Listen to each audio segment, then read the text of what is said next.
c'est littéralement le MEDEF qui a pris le contrôle du ministère de l'économie et des finances en France. Quand vous nous dites que Bruno Le Maire s'est félicité d'un taux à 15% et qu'il a qualifié ça de victoire pour la France, pour vous, il ment? Il ment à double titre. Si vous pensez que la transparence fiscale n'est pas une bonne chose, n'est pas un outil de la lutte contre l'évasion fiscale, j'ai pas de problème, c'est la démocratie. Par contre, assumez-le publiquement. Ne nous faites pas croire que vous agissez dans la lutte contre l'évasion fiscale. C'est un chiffre record. Le patrimoine cumulé des 500 plus grandes fortunes de France a augmenté de 30% en un an selon le classement du magazine Challenge paru en juillet. Il a dénombré 109 milliardaires français cette année contre 95 l'an dernier. En pleine crise, le montant de la fortune des 500 personnes les plus riches du pays avoisine désormais les 1000 milliards d'euros, les plus fortes progressions annuelles jamais enregistrées par le palmarès. Cette augmentation inédite des grandes fortunes est en partie permise par l'optimisation fiscale, voire la fraude fiscale, notamment au sein de l'Union européenne. La lutte contre l'évasion fiscale, justement, notre invité en a fait son cheval de bataille.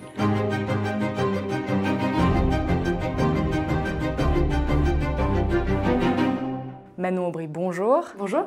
Vous êtes députée européenne, coprésidente du groupe de la gauche au Parlement européen. Votre groupe en France, c'est la France Insoumise. Et avant de rejoindre la politique, vous avez été porte-parole de l'ONG Oxfam, notamment, où vous avez énormément travaillé sur les questions de lutte contre l'évasion fiscale. Alors avant toute chose, quel est le problème selon vous avec les chiffres que je viens d'énumérer juste avant ? Le grand problème, c'est qu'on a d'un côté une toute petite poignée d'individus qui se sont largement enrichis, en plus en pleine crise sanitaire et sociale, et de l'autre, une grande majorité de la population qui galère à boucler ses fins de mois. Et quand on met en perspective ces chiffres, avec le seuil de 10 millions de pauvres qui a été atteint, un Français sur 8 qui a besoin de l'aide alimentaire juste pour se nourrir, et quand on voit que la fortune de ces 500 plus grandes fortunes dépasse les 1000 milliards d'euros, et ça paraît complètement déconnecté de la réalité. Et si on transpose cette augmentation de 30% de la fortune des milliardaires, je sais pas, au SMIC, pour que ça parle pour les gens, ce serait 370 € de plus par mois. Donc imaginez tous ceux qui nous regardent et qui touchent le SMIC, si votre salaire il avait augmenté de 370 € par mois, pourtant c'est ce qui s'est passé pour les plus grandes fortunes. Et donc le cœur du problème, c'est pas qu'il y ait des gens qui s'enrichissent, c'est que ce soit vraiment inégal et que les fruits de la croissance soient si injustement distribués, mais à ce niveau-là, c'est d'une indécence incroyable. Et puis, si on prend ne serait-ce que Bernard Arnault, alors Bernard Arnault, un cocorico, l'homme le plus riche du monde, lui, c'est plus de 57%, je crois, il est en tête du classement.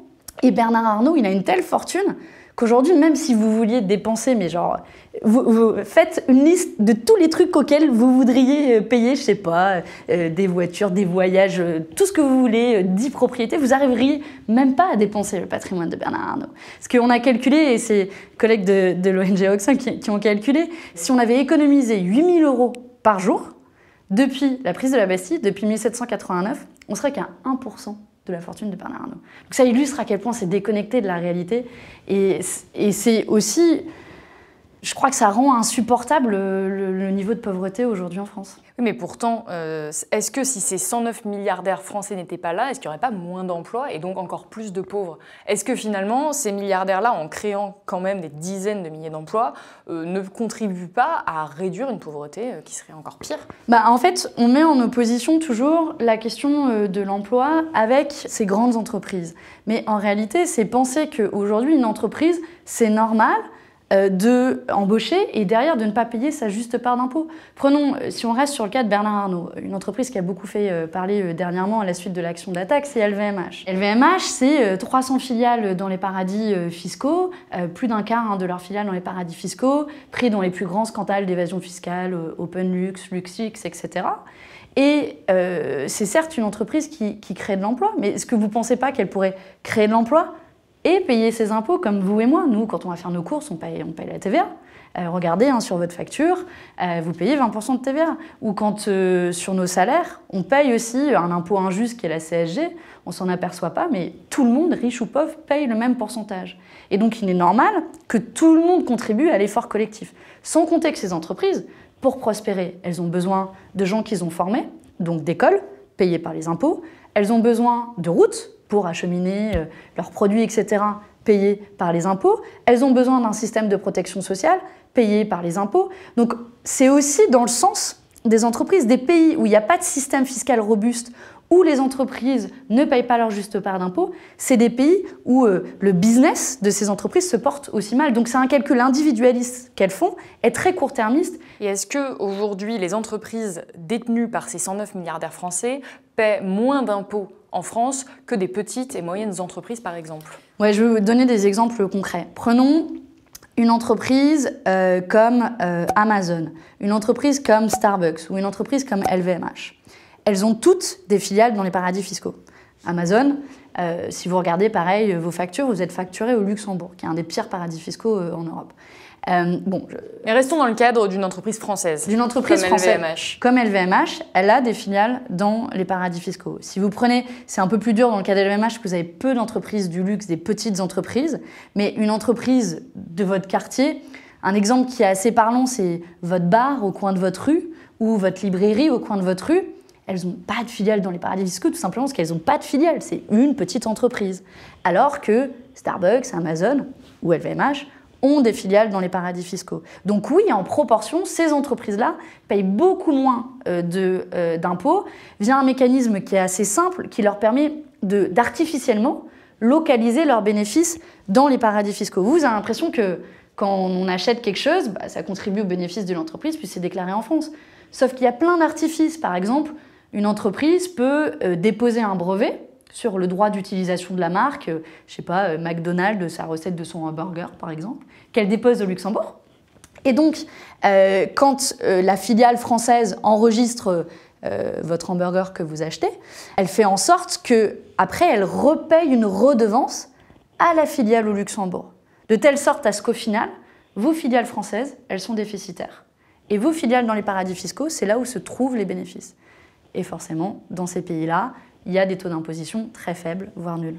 Et alors la grande question, c'est où se trouvent ces fameux paradis fiscaux? Comment est-ce que c'est possible, sachant que nous sommes aujourd'hui dans le cadre d'un marché unique, dans le cadre de l'Union européenne, et on se rend compte qu'il y a des pays parmi les paradis fiscaux qui sont au sein même de l'Union européenne, qui est censée nous protéger justement de telles pratiques. Comment est-ce que c'est possible? Ça, c'est le pire scandale. C'est qu'aujourd'hui, moi, ça fait 10 ans que je travaille sur l'évasion fiscale, et si vous me demandiez les pires paradis fiscaux au monde, je vais vous citer que des États européens.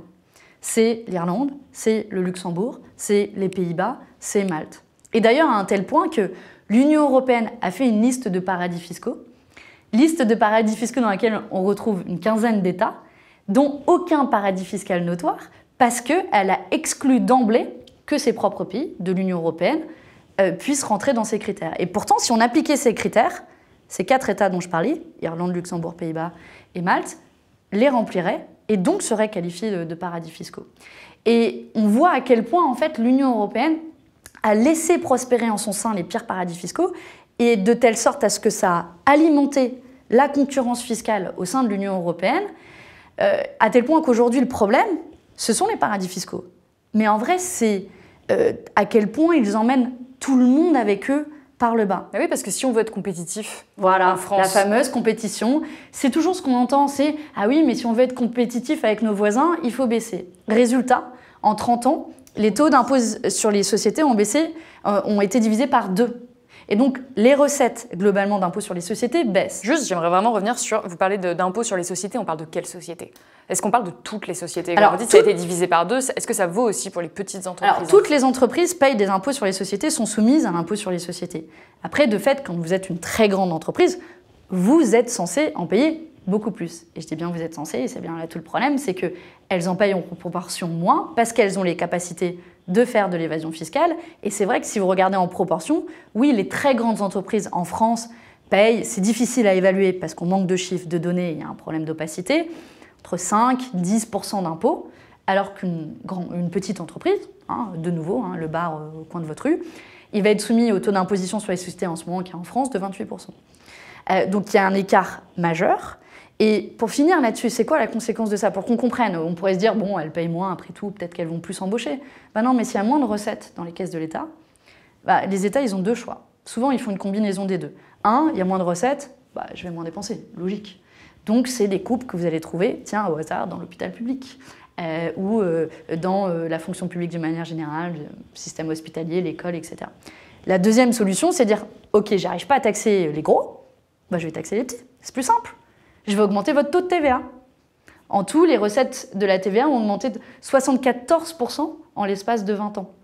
Je vais augmenter votre CSG.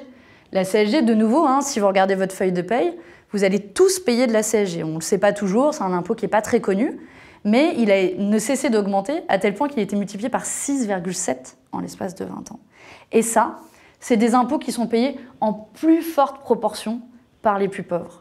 Et donc c'est ça, en fait, le problème que ça pose. Le fait que les grandes multinationales ne payent pas leur juste part d'impôts, c'est qu'à la fin, c'est moins de services publics et les impôts des plus petits, des plus pauvres et des plus petites entreprises qui augmentent parce que vous et moi, on est plus facile à taxer si on n'a pas de filiale dans les paradis fiscaux. Et ça crée des inégalités et de l'injustice. Pourtant, aujourd'hui, la question de l'évasion fiscale, elle reste encore assez circonscrite. C'est pas la lutte principale, en tout cas quand il y a des manifestations. On manifeste assez rarement contre l'évasion fiscale. Il y a eu plusieurs scandales que vous avez évoqués, notamment les Panama Papers, les LuxLeaks, qui étaient monstrueux, qui étaient le fruit d'un énorme travail d'investigation et qui pourtant, derrière, n'ont pas donné lieu à des sanctions, n'ont pas donné lieu à un changement radical de politique. Il n'y a pas eu de modification des lois. Il n'y a pas eu de réelles conséquences. Comment est-ce que vous expliquez qu'aujourd'hui, malgré tout ce que vous venez d'énumérer, la question des paradis fiscaux n'est pas au cœur des préoccupations de l'opinion publique? Bon, d'abord, je nuancerais, je ne crois pas que ce soit un sujet qui soit complètement absent du débat public et des préoccupations. Une des revendications des Gilets jaunes, c'était que les gros payent gros et que les petits payent petits. C'est exactement ce que je décrivais avant. C'est la conséquence d'un système fiscal qui a multiplié les cadeaux fiscaux aux très grandes entreprises et aux milliardaires ces dernières dizaines d'années, mais en réalité depuis surtout une dizaine d'années. Et c'est une révolte. C'est une révolte où on se dit pourquoi moi je paierais pour les autres? Et de ça sape le consentement à l'impôt et ça sape aussi derrière juste ce sur quoi fonde notre société, une forme de solidarité. Et donc après c'est le chacun pour soi et ça peut avoir des conséquences terribles. Donc je pense qu'il y a quand même un fond de révolte sur les questions fiscales en se disant c'est pas juste qu'on paye pour les autres. Et moi, franchement, je comprends. C'est pas juste qu'on paye pour les autres. Alors, peut-être sans parler de l'opinion publique en général, mais en tout cas, dans les médias récemment, vous l'avez évoqué, l'action d'Attaque début juillet qui a peint avec de la peinture à l'eau un magasin de LVMH en expliquant que c'était des Corona profiteurs, il me semble, justement en dénonçant exactement les pratiques que vous évoquez. Et partout dans les médias, il y a eu une condamnation quasiment unanime de cet acte jugé violent, également de la part des politiques qui se sont insurgés, y compris à gauche, contre cette action militante, sans jamais finalement évoquer le cœur même de l'action qui était de dénoncer cette évasion fiscale. Comment est-ce que vous expliquez cette attitude générale, médiatique et politique, y compris à gauche? Ce qui est vraiment fou, vous parliez notamment de la réaction d'Anne Hidalgo, qui a condamné d'une voix commune avec celle de Valérie Pécresse. D'ailleurs, elles ont dit peu ou prou la même chose. Et ce qui est frappant, c'est à quel point ils ont la réaction et l'indignation rapide et très forte contre une action qui était une action symbolique, parce que la peinture à l'eau, ça s'enlève juste avec de l'eau. On rappelle qu'il y a eu aucune dégradation. Zéro dommage, Aucune dégradation, zéro dommage. C'est toujours le cœur des actions d'Attaque. D'ailleurs, il y a quelques années, ils avaient fait la même chose sur une campagne contre Apple, avec ce qu'on appelle du blanc de meudon, qui est en fait pour nettoyer les vitres. Donc ça rendait même les vitres plus propres d'Apple. Et d'ailleurs, ça n'avait pas forcément causé autant de réactions à ce moment-là. Ça veut aussi dire quelque chose du mouvement de résistance contre lequel on se mobilise. Et donc c'est vrai que c'est frappant de voir à quel point ils ont l'indignation extrêmement forte contre de la peinture à l'eau qui crée zéro dommage et aucune indignation contre Bernard Arnault et LVMH qui sont les champions, toutes catégories, de l'évasion fiscale. Il n'y a pas un seul scandale de ces dernières années dans lesquels ils ne sont pas pris. Bernard Arnault, c'est des dizaines de filiales aux îles Caïmans, à l'île de Man, au Luxembourg. LVMH, c'est un modèle en la matière aussi d'évasion fiscale. Et donc j'aimerais qu'ils aient la même indignation et la même action à l'encontre des évadeurs fiscaux, des exilés fiscaux, que d'Attaque. Manifestement, ce n'est pas le cas. Et qu'est-ce qui se passe en fait? Qu'est-ce qui se passe de manière sous-jacente? C'est parce que depuis des années, on nous met dans le crâne que, après tout, il faudrait remercier Bernard Arnault et les grandes entreprises multinationales, vous l'avez dit encore tout à l'heure, parce que quand même, ils créent de l'emploi, parce que ça va ruisseler. On a vu à quel point la suppression de l'ISF avait ruisselé auprès de tout le monde, hein, la suppression de l'impôt de solidarité sur la fortune qui était payé juste par une toute poignée. Bon, personne n'en a vu la couleur. Et parce qu'il y a aussi des forces économiques qui bloquent énormément et qui sont extrêmement puissantes, des lobbies qui sont très actifs, très mobilisés, qui ont le bras extrêmement long. Et donc à chaque fois, notamment à la suite de scandales d'évasion fiscale, où il y a eu quand même un début de mobilisation politique, en tout cas il y a eu des débats politiques, ce qui est déjà un premier pas, à chaque fois, on a perdu, on n'a pas réussi à aller au bout de la révolution fiscale dont on aurait besoin pour vraiment prendre à bras-le-corps l'évasion fiscale, parce qu'à chaque fois, ce sont les lobbies qui ont eu gain de cause. Justement, on va essayer de voir ce qui a pu être fait pour lutter contre cette évasion fiscale. Vous, ce que vous expliquez depuis le début de votre lutte, c'est que déjà, ça passe par plus de transparence fiscale. Vous l'avez évoqué tout à l'heure, on n'a pas tous les chiffres. On parle de dizaines de filiales de Bernard Arnault, mais on ne sait pas exactement combien ça représente chaque année. On n'est pas capable d'évaluer exactement les chiffres précis. Aujourd'hui, en France, qu'est-ce qui est fait pour plus de transparence fiscale ? Alors, d'abord, pourquoi c'est utile la transparence? C'est en effet, l'objectif, c'est de savoir combien fait de bénéfices une entreprise comme Amazon, Google ou LVMH, combien d'employés ils ont, quel est leur chiffre d'affaires, le produit de leur vente, leur nombre de filiales, où est-ce qu'elles sont. Ces informations aussi basiques que celles-là, aujourd'hui, elles ne sont pas publiques. Et donc, tout ce qu'on sait, en général, c'est au prix de fuites, de lanceurs d'alerte, dont il faut saluer le courage d'ailleurs, et qui ont permis de rendre dans le débat public, et en général qui ont été analysés ensuite par vos confrères journalistes, et qui ont permis de révéler justement des gros scandales d'évasion fiscale. On a eu récemment, par exemple, Microsoft qui avait plus de 300 milliards de bénéfices en Irlande, le tout avec 0 employé et évidemment 0 impôt payé. Et c'est ce type d'information aussi basique qu'on a pu avoir uniquement via une fuite. Et c'est ces informations précisément pour lesquelles on se bat, qu'elles soient rendues publiques. C'est ce qu'on appelle dans le jargon un peu technique le reporting pays par pays public, ce qui veut dire que ça obligerait les entreprises à faire un reporting, donc un rapport, dans chaque pays où elles sont présentes, sur les informations concernant leur activité économique. En tout pour cas, enfin savoir si elles payent leur juste part d'impôt ou pas. Et ça paraît logique et surtout c'est une mesure que l'on peut déjà mettre en place à l'échelle nationale. Exactement, et c'est une mesure en fait qui existe déjà partiellement. Après la précédente crise financière en 2007-2008, qui avait notamment révélé le rôle très tumultueux, on va dire, que jouaient les banques dans cette crise. On se souvient de cette phrase de François Hollande. Mon ennemi, c'est la finance. Voilà. Il ne sera donc pas élu. Et pourtant, il gouverne. Cet adversaire, c'est le monde de la finance. En fait, c'était plutôt un bon ami. Je crois qu'on peut le dire maintenant avec le recul. Mais on a quand même réussi à obtenir, alors on n'a pas réussi à obtenir la séparation, une véritable séparation bancaire, mais ça c'est un autre sujet, mais on a réussi à obtenir une transparence sur le secteur bancaire. Donc ce dont je parlais, ce reporting, on a réussi à l'obtenir pour les banques en France en 2013 et ensuite au niveau européen en 2014. Ce qui d'ailleurs prouve que parfois on peut faire des choses en France tout seul et embarquer les autres au niveau européen avec nous.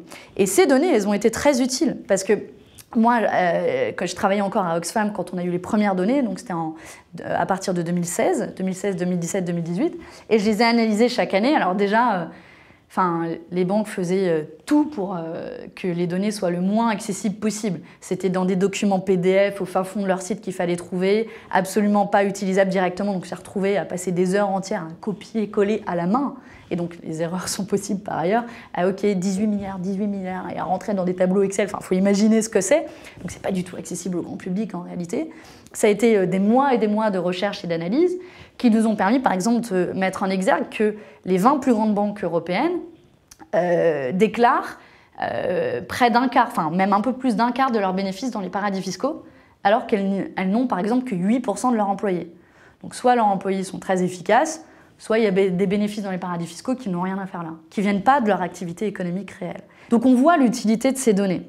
On a réussi à le faire pour le système bancaire, pour les secteurs bancaires, et maintenant on se bat depuis la même époque, ça fait une dizaine d'années qu'on se bat, pour l'obtenir pour toutes les grandes entreprises multinationales, Mais c'est là que les lobbies de nouveau s'en sont mêlés et nous ont fait perdre la partie.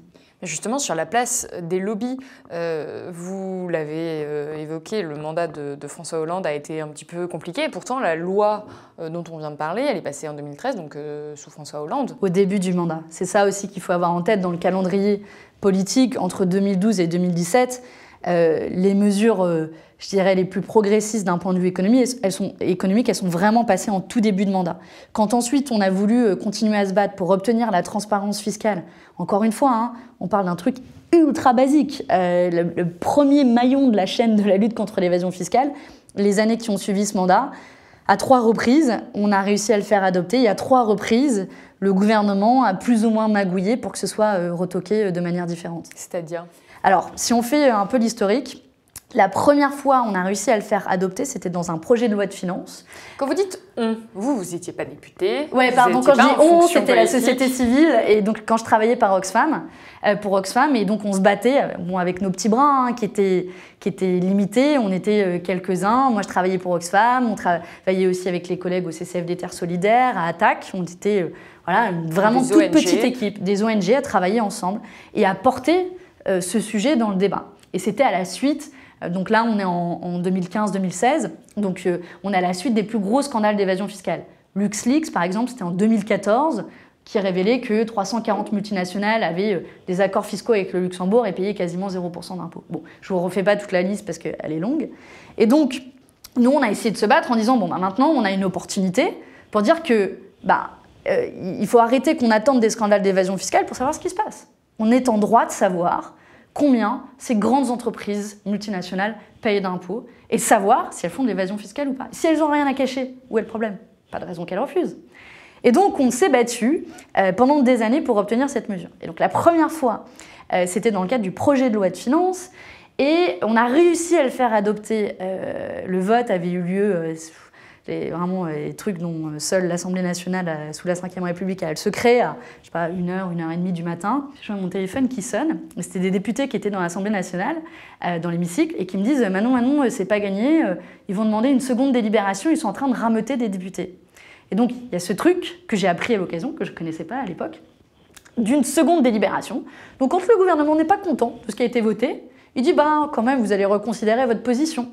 Et donc, ils ont réveillé des députés en pleine nuit, qui se sont rameutés. 1 heure plus tard, il y a eu de nouveau le vote, et là, on a perdu à quelques voix près. Ça, c'était notre première défaite. La deuxième défaite, on avait réussi à l'obtenir de nouveau, un peu au forceps, à quelques voix près, etc.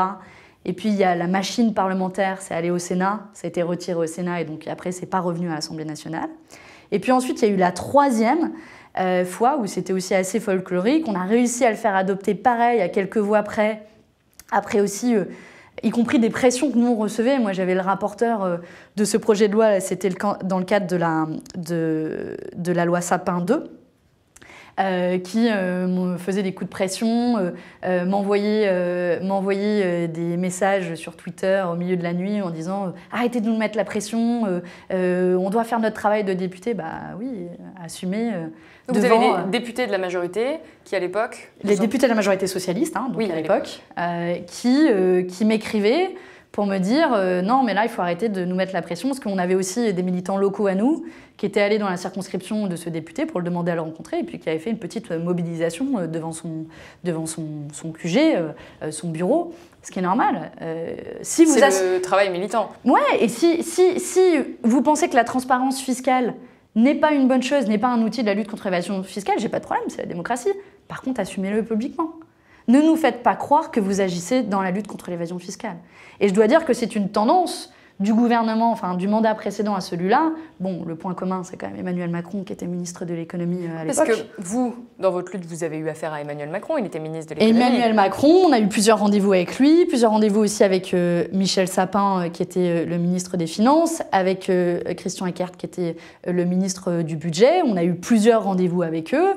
Et ce qui était hyper frappant, c'est que entre 4 murs, ils nous disaient en gros bon, en fait, votre truc, c'est pas vraiment possible, on va pas y arriver, etc. Et puis le lendemain, ils allaient dans les médias parce que c'était un sujet qui était devenu un peu médiatique. Ils disaient oui, on va être les champions de la transparence fiscale, on va le défendre. en Europe, ce qui est toujours la solution quand la France ne veut pas faire son truc. Elle dit je vais le faire en Europe et puis comme ça elle se débarrasse du truc, quoi. Mais ça, Emmanuel Macron compris. Bien sûr. En fait, Emmanuel Macron a joué un rôle clé. C'est pour ça qu'on savait que si il était élu par la suite, bon, à ce moment-là, on ne pensait pas qu'il serait candidat à la présidentielle, mais quand il a été élu ensuite en 2017, on savait qu'on ne gagnerait pas cette bataille. Parce qu'Emmanuel Macron, au fond de lui, pense que c'est une contrainte imposée aux entreprises.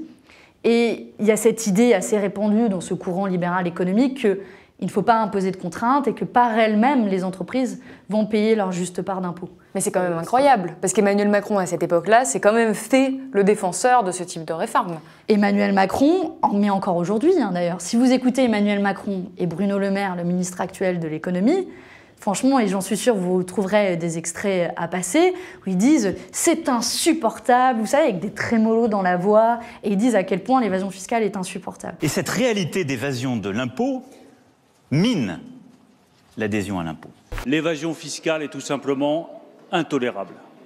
Comment voulez-vous que les plus modestes acceptent encore de payer leurs impôts quand certains parmi les plus riches se soustraient à l'obligation de payer leurs impôts? Je ne suis pas soumis aux banques. Si j'étais soumis aux banques, j'aurais continué à travailler pour elles. Alors pourquoi ? Depuis, cette histoire, elle date quand même, depuis 2015 qu'on se bat pour la transparence fiscale des multinationales, vous avez systématiquement bloqué toute avancée en la matière. On a prouvé que c'était faisable, y compris de le faire de manière unilatérale en France pour les banques. Pourquoi vous ne l'avez pas fait sur les entreprises? Et puis, ils nous ont dit, déjà à l'époque, ouais, ok, c'est trop dur, mais on va pas le faire au niveau français, mais on va le faire au niveau européen. Eh bien, au niveau européen, pareil, les mêmes beaux discours. Franchement, j'avais l'impression de tourner en rond, c'est des années que j'entends les mêmes choses. Et là, en fait, en coulisses, ils ont littéralement copier-coller la position du MEDEF, j'ai le document ici, qui est, en fait, c'est le document de positionnement de la France dans les négociations sur cette mesure de transparence fiscale. Et ce document de positionnement, en gros, il essaie de s'aborder la mesure en disant on ne va pas faire la transparence sur tous les pays, uniquement sur un petit nombre de pays, sur 20% des États dans le monde. Autant vous dire que si vous n'avez pas la photographie complète des activités des entreprises, jamais vous pourrez vraiment détecter les montages d'évasion fiscale. Alors, ce qui est très intéressant dans le document que vous nous avez apporté aujourd'hui, c'est qu'en fait, ça, c'est la position du MEDEF. Donc, en fait, voilà. Ce qui s'est passé pour l'anecdote, c'est qu'on a réussi à récupérer ce document qui est la position de la France. Et ces petits malins, enfin, ou plutôt, ils sont pas très malins, c'était un document PDF. Mais comme on a des bons petits réflexes, ben, on est allé regarder qui a créé ce document et par qui il s'est sauvegardé. C'est ce document, donc c'est un document PDF tout simple hein, qui dit c'est quoi les lignes rouges de la France. Et quand on regarde dans les métadonnées de ce document, en fait, on trouve un nom, Tania Saunier. Alors, son nom n'a pas beaucoup circulé, elle ne vous dira rien, elle n'est pas connue. Mais en fait, elle était notamment en charge des questions fiscales au MEDEF. Et donc, vous avez quand même un document de positionnement dans les négociations auprès de l'Union européenne sur une mesure de lutte contre l'évasion fiscale qui a été écrit par qui? Le MEDEF. Donc, le lobby des grandes entreprises multinationales qui ne veulent surtout pas qu'on sache ce qu'elles font dans les paradis fiscaux. On peut dire que c'est pour le moins embarrassant pour la France de savoir à quel point ils ont opéré un mariage avec le MEDEF. Enfin, franchement, là, au point où on en est, on pourrait demander au MEDEF de venir s'installer à Bercy. C'est littéralement le MEDEF qui a pris le contrôle du ministère de l'économie et des finances en France. Mais alors là, l'immense question, c'est pourquoi? Parce qu'en soi, le ministère de l'économie, a priori, n'est pas financé par le MEDEF. Il n'a pas à suivre la ligne politique, parce que c'est une ligne politique du MEDEF. Pourquoi porter jusqu'au niveau européen les positionnements du MEDEF? Parce que depuis le début, on sait très bien que c'est le MEDEF qui fait la ligne sur ses positions. Depuis 10 ans que je me bats contre l'évasion fiscale et pour la transparence fiscale des multinationales, à chaque fois, j'ai le même obstacle devant moi, c'est le MEDEF. Et là, on en a la preuve flagrante et j'ai envie de dire embarrassante quand même. Quel État dans le monde fait un copier-coller pour ses positions sur celle du plus grand lobby patronal? C'est quand même au-delà de la question fiscale, c'est une vraie question démocratique quand même. Et alors le discours que vous tenez me fait penser à celui de l'un de vos collègues, Pierre Larouturou, qu'on a reçu ici sur le plateau de Blast il y a quelques mois, qui lui va peut-être même encore plus loin et dit que la France est le porte-parole des lobbies au sein de l'Union européenne. Et il a exactement le même constat que vous sur ce qui se passe au sein du Conseil européen. Vous iriez jusque-là? Oui, vous diriez clairement. que la France est... Je vous en avais la preuve. Un document écrit par le MEDEF, porté par la France. Ça s'appelle être le porte-parole. Moi, j'ai assisté aux négociations finales sur cette transparence fiscale, où c'est précisément les lignes rouges du document du MEDEF qui ont été transcrites dans le texte final.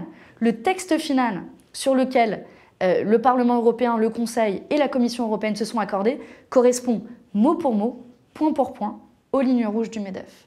Et ces négociations-là, auxquelles j'ai assisté, et donc moi je représentais mon groupe du Parlement européen, elles sont complètement opaques. À tel point que moi j'ai essayé de faire du bruit là-dessus, donc j'ai commencé par tweeter en disant « Tiens, les États membres, le Conseil continuent à défendre la position de la France qui est celle du MEDEF », et je me suis fait engueuler en pleine négociation. Pour vous dire à quel point la technocratie européenne est parfois déconnectée de la réalité, ils veulent juste faire leur petit business dans leur coin, et ils étaient mal à l'aise par le fait que je dise juste quelle position ils tiennent dans des négociations. Mais c'est le b.a.-ba de la démocratie. En tout cas, ce que vous dites, le document que vous venez de nous montrer, c'est absolument pas le discours du gouvernement. D'ailleurs, le gouvernement a fermement démenti avoir copié-collé le texte du MEDEF. Ils disent s'en être inspiré comme de plusieurs textes, mais que c'est pas du tout... voilà, c'est pas...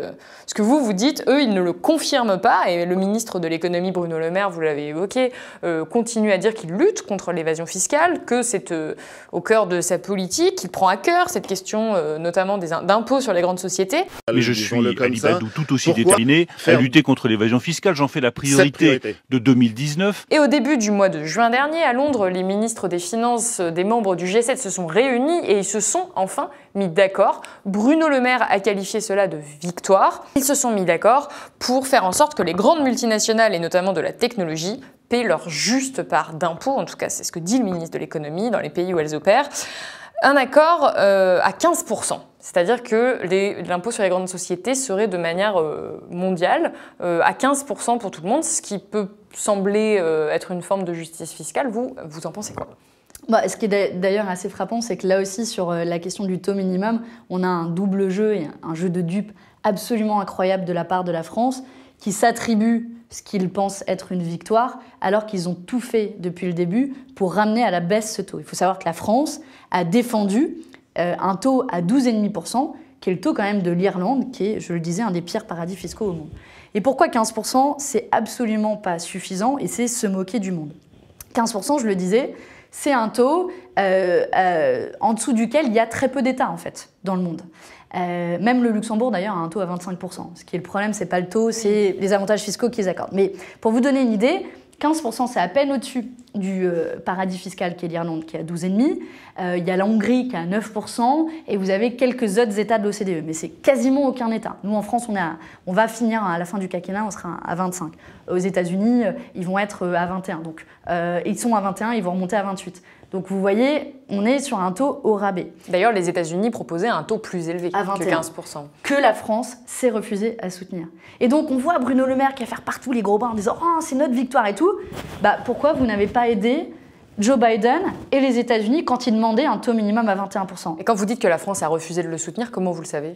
En fait, dans les discussions qui ont eu lieu côté OCDE, là on a des sources qui nous disent que la France en fait est restée silencieuse et ce qui était important pour la France, c'était d'avoir un accord sur un taux minimum, basta, peu importe le taux. Parce que, notamment, ils voulaient avoir un accord sur un autre volet qui était la taxation des GAFA, qui est une taxation annexe, faute d'avoir réussi le premier volet d'ailleurs. Et puis par ailleurs, en fait, à plusieurs reprises dans plusieurs médias, notamment en dehors de la France, parce que c'est un peu plus discret, Bruno Le Maire a dit « Nous, on veut un taux minimum », sans vraiment dire quel taux il voulait. Il y a un bon papier récap de Check News dans Libération qui reprend aussi comment Bruno Le Maire a dit tout et son contraire. Et nous, on sait de sources de négociations que la France, depuis le début, a dit 12,5 ou 15, ça nous va, faisons ça au plus vite. Mais sauf que 15%, c'est quoi le problème? Pour avoir une idée concrète, pour la France, 15%, ça rapportera 4 milliards d'euros. 4 milliards d'euros, c'est que dalle à l'échelle de ce que coûte l'évasion fiscale en France. On estime entre 60 et 80 milliards d'euros. 4 milliards, 60 à 80. Franchement, le job n'est pas fait. Nous, on défendait un taux bien plus élevé. Pour vous donner une idée, s'il y avait un taux à 21%, qui était le taux défendu par Joe Biden, c'est 4 fois plus, 16 milliards d'euros. Et si on a un taux à 30%, ce qui n'est pas aberrant dans l'histoire de la fiscalité, on a commencé avec des taux d'imposition sur les sociétés à 50%. 30%, on est déjà bien en dessous. Eh bien, on aurait eu 10 fois plus pour la France, près de 40 milliards d'euros. 40 milliards d'euros en pleine crise économique et sociale. C'est presque la moitié du plan de relance français. C'est presque la moitié du plan de relance français. On nous dit qu'on va faire une réforme des retraites pour aller gagner quelques milliards par-ci par-là, qu'au passage on va faire payer aux plus pauvres et aux plus précaires. Et on s'assoit sur 40 milliards d'euros qu'on serait capable de récupérer juste par remettre de l'équité fiscale. De nouveau, j'insiste, on ne dit pas qu'on va tout prendre, juste remettre de l'équité fiscale. Si une PME paye 25% d'impôts, pourquoi une grande multinationale ne pourrait pas le faire? Est-ce que finalement, même dans la pensée libérale, des fois j'essaie de me mettre dans leurs chaussures, c'est un peu une dualité, mais c'est intéressant et je me dis, ok, même si on était libéral, quand on est libéral, on aime bien la concurrence, la concurrence elle est faussée. Quand une petite entreprise, elle paye 25% d'impôts et quand une multinationale, elle en paye 10, voire moins, c'est faussé. Et moi, je n'arrive pas à comprendre, si ce n'est qu'ils sont trop influencés par ces grands lobbies et ces grandes entreprises multinationales, qui n'arrivent pas à, y compris, le prendre sous cet axe-là. Et ce, d'autant plus qu'ils pourraient le faire de manière unilatérale. C'est un économiste qui s'appelle Gabriel Zucman qui l'a proposé. C'est ce qu'on appelle la collecte du déficit fiscal. C'est derrière ce nom un peu compliqué. Le principe est assez simple, c'est de faire un impôt universel. Vous prenez Apple, Google, tout ce que vous voulez. Vous dites, moi la France, je veux aller plus loin. Je vais faire un taux minimum à 25%, voire même à 30%. Donc je regarde au niveau international ce qu'ils payent. J'applique ce taux à 25%. Et puis, je regarde combien ça ferait pays par pays. Et moi, je récupère la différence en France. Donc, je récupère ce qui n'a pas été taxé en France. Et je peux vous dire que si un pays comme la France fait ça, ça va donner probablement des idées aux autres pays et aux pays voisins, et ça peut renverser la dynamique de la course à la concurrence fiscale qui fait dégringoler les taux d'imposition sur les sociétés, donc les recettes en la matière.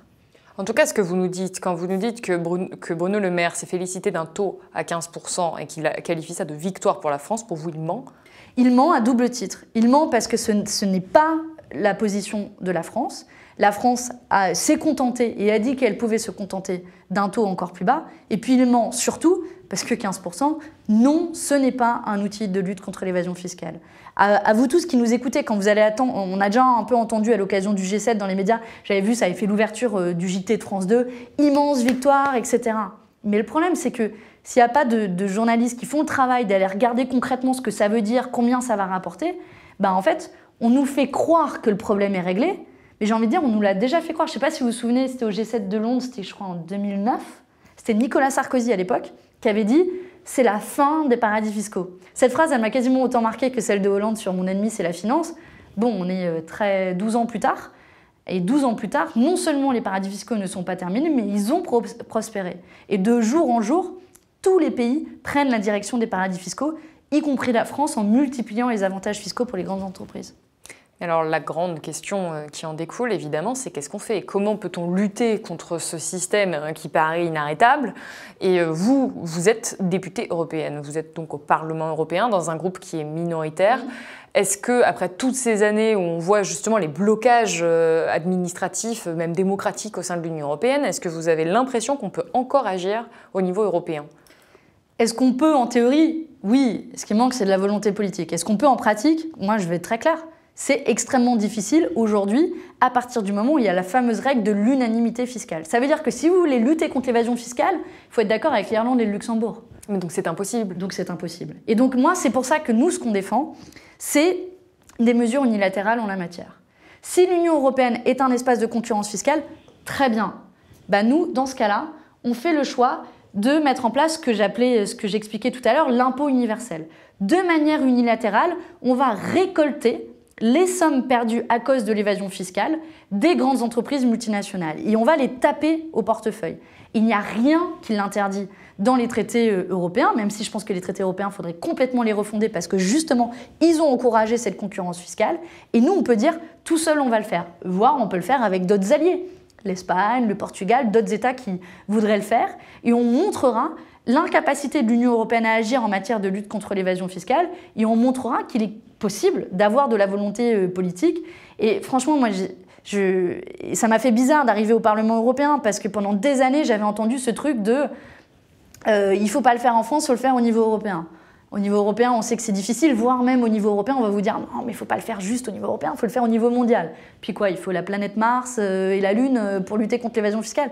Non, la vérité, c'est qu'on peut le faire au niveau national. Mais alors moi, si je vous ai invité aujourd'hui, c'est parce que j'estime que vous avez une véritable expertise en matière de lutte contre l'évasion fiscale. Ça fait, vous l'avez dit, ça fait 10 ans que vous luttez contre ça. Vous avez travaillé à Oxfam. Aujourd'hui, vous continuez à en faire votre cheval de bataille au niveau du Parlement européen, mais ça paraît honnêtement impossible. Pourquoi être députée européenne? Pourquoi ne pas œuvrer du côté unilatéral, justement, donc au niveau national, en France, à l'Assemblée nationale en France? Alors, plusieurs choses. D'abord, c'était une question que je m'étais vachement posée. Pour les élections européennes de 2019, il se trouve que j'avais été approchée par la France Insoumise, que je ne connaissais pas, avec qui je n'avais pas du tout milité. Enfin, j'étais extérieure au milieu politique. Et je vais être honnête, mon premier réflexe a été de dire non. Parce que, bon, déjà, on va pas se leurrer, la politique, ça fait pas envie. C'est d'une violence inouïe. Et puis, je me disais, bah, en fait, tu bosses à Oxfam, t'es bien plus utile, t'as ton domaine d'expertise, t'es reconnu là-dessus, qu'est-ce que tu vas aller te faire chier là-dedans? Et en même temps, j'ai repensé à toutes ces années où je me suis battue, et à la fin, c'était pas moi qui appuyais sur le bouton. Et je me suis battue, mais de l'extérieur, comme un contrepoids citoyen. Et je pense qu'il faut des contrepoids citoyens. Je pense qu'on a besoin d'ONG et d'associations fortes. Et je le dis à tous ceux qui disent « la politique, j'en veux pas », c'est pas grave. Engagez-vous dans le milieu associatif, c'est un contrepoids citoyen qui est majeur. Mais en même temps, si à la fin, on pense que la politique fait pas envie, quand tous les dégoûtés partent, il reste plus que les dégoûtants. Et donc, ok, j'aimais pas le milieu politique. Ok, les gens me faisaient pas rêver. J'avais jamais assisté à un meeting politique de ma vie. Et en même temps, je me dis, ok, on t'offre une occasion en or, tu peux aller te battre, faire parler du sujet, et toi, tu vas dire non pour rester dans ton confort du milieu associatif. Après, je suis pas dupe.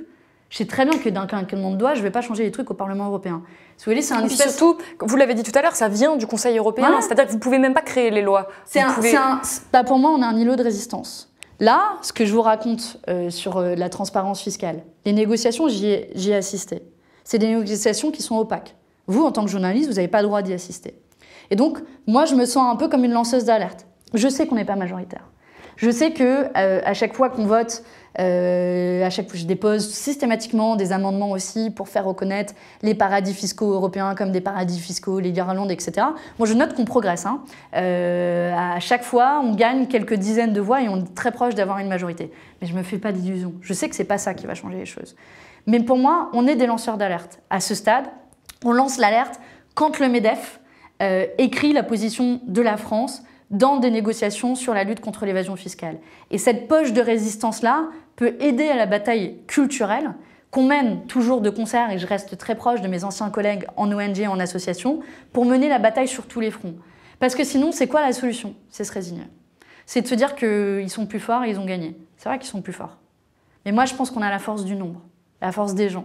Il faut juste qu'on arrive à leur dire que oui, tous ensemble, on peut faire la différence. C'est vrai qu'ils ont l'argent, mais nous, on a les gens, et les gens, ils sont plus nombreux. Et en théorie, en tout cas dans un système démocratique normal, ils devraient être plus forts. Et par ailleurs, c'est aussi une forme de relais. Si demain ou en 2022, une gauche progressiste arrivait au pouvoir, qu'on mettait en place ce type de mesures unilatérales dont je parlais, on aura besoin aussi de relais au niveau européen pour essayer d'aller convaincre d'autres États de le faire avec nous et de véritablement se donner les moyens d'inverser la tendance. Voilà un peu, en quelque sorte, mon rôle dans ces institutions européennes, à mon sens. Mais certains vous diront que c'est un petit peu utopiste comme vision, que même si on arrivait à renverser justement la bataille culturelle en France et à convaincre la majorité qu'il fallait défendre cette position-là, donc même si on arrivait à avoir un gouvernement qui mette des mesures comme ça en France et qui veuille les défendre au niveau européen, ce serait très compliqué parce qu'il y a 26 autres pays qui votent. C'est pour ça que moi, et c'est ma position sur les questions européennes, c'est d'assumer aussi des mesures unilatérales. Vous savez, le nombre de fois où l'Allemagne en fait ne respecte pas un certain nombre de règles européennes, je pense à ces règles sur la balance commerciale, ou même même, d'ailleurs, la France de Macron ne respecte pas des règles européennes quand il s'agit de respecter la trajectoire de réduction de la pollution. Et là, bizarrement, il nous dit pas, il faut absolument appliquer les règles européennes. On voit que ces règles, elles sont pour vous, variables. On peut désobéir aux règles de l'Union européenne. C'est même un devoir pour moi. C'est même un devoir. Si vous voulez prendre à bras le corps, à mon sens, les 2 urgences de notre temps, qui devraient être les 2 priorités politiques de notre camp politique, c'est la crise des inégalités et la catastrophe climatique. Alors oui, on a des règles au niveau européen qui sont incompatibles. L'unanimité en matière fiscale, le fait que vous ne pouvez pas donner des aides d'État, donc vous ne pouvez pas aider des entreprises, parce que la concurrence, elle est sacro-sainte, bizarrement pas pour lutter contre l'évasion fiscale, mais elle est sacro-sainte pour faire du fret public, des barrages publics. Non, ça, pour la Commission européenne, il faut privatiser. Ces règles, je pense qu'il faut les désobéir. Je pense qu'il faut aussi s'opposer sur les questions commerciales aux traités de libre-échange.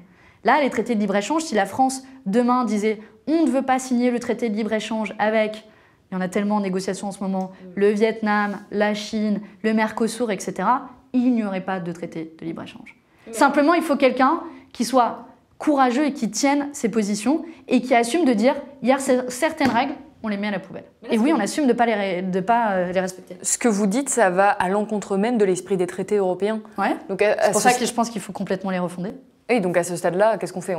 C'est presque comme sortir de l'Union européenne que de ne plus rien respecter de ce qui fait... Non, c'est pas plus rien. Pour moi, vous pouvez pas mettre sur le même plan, par exemple, des valeurs fondamentales que sont la démocratie et l'état de droit, qui sont régulièrement remises en cause. Par exemple, prenons ce qui se passe en ce moment en Hongrie. Vous avez une loi, parmi les nombreuses lois qui ciblent la communauté LGBTI, et qui associe la communauté LGBTI à des pédocriminels et qui interdit la référence à toute pratique homosexuelle, etc., dans les livres scolaires en Hongrie. Ça, oui, c'est une rupture fondamentale avec l'état de droit. Mais excusez-moi... Et donc avec l'Union européenne. Et donc je ne mets pas sur le même plan la question de juste du droit fondamental d'aimer qui on veut et la question de la lutte contre l'évasion fiscale. Et la question fiscale. Et oui, je pense que pour les questions fiscales, on peut désobéir à certaines règles, ou sur d'autres sujets dont je parlais, pour la transition écologique, que c'est pas la même chose que protéger les droits des homosexuels quand même. Et par ailleurs, j'observe que la Commission européenne fronce les sourcils face à Orban, mais à aucun moment il y a des sanctions.